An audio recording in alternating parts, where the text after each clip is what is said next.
Uongozi wa Chama cha Demokrasia na Maendeleo Chadema unatoa onyo kali kwa viongozi, watendaji pamoja na miundo yote ya chama na taasisi zake shirikishi. Ni marufuku kuandaa, kuwasilisha, kujadili au kuingia makubaliano ya aina yoyote ya maombi ya ufadhili, ruzuku, misaada ya fedha kwa niaba ya Chadema au chombo chochote cha chama bila idhini ya maandishi na bila kufuata taratibu rasmi za ndani ya chama. Chadema inasisitiza kuwa kuanzia tarehe ya taarifa hii, maombi yoyote yanayohusika na miradi ikiwemo miradi ya kidigitali, mafunzo, kampeni, mikutano au programu za kijamii yatakayowasilishwa kwa taasisi yoyote ya ndani au ya kimataifa hayatatambuliwa na chama endapo hayajapitishwa na vyombo husika vya maamuzi na kuthibitishwa kwa nyaraka rasmi. Kwa kuondoa shaka, Chadema itaona mawasiliano au maombi yoyote ya ufadhili kuwa batili iwapo hayana mambo haya matatu ya msingi.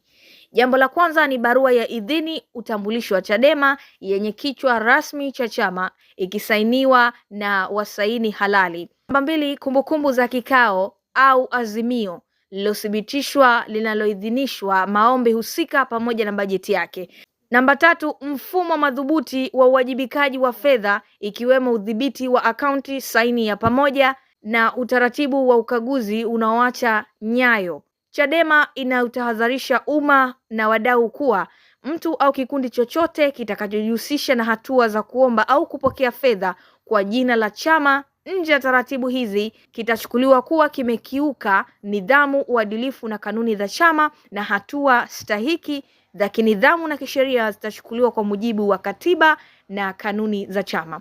Uongozi wa Chadema unatoa wito kwa taasisi na balozi zote zinazoendesha programu za ufadhili zifanywe uhakiki wa kina kabla ya kuzingatia maombi yoyote yanayodaiwa kuwasilishwa kwa niaba ya Chadema, miundo yake, na zihakikishe uwepo wa nyaraka tajwa hapo juu.